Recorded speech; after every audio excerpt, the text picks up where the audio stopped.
Dumako na tayo sa balakang ng mga balita. Excuse me po, ang jowa. Kadiri to death. Mutit ka? Anyway, dumako na tayo sa balakang ng mga balita.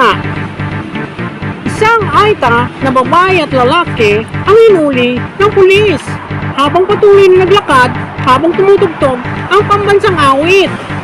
Nang tinanong sila ng pulis kung bakit hindi sila huminto habang tumutugtog ang pambansang awit, anya ng mga eta, hindi naman nila timsong iyon. Nye.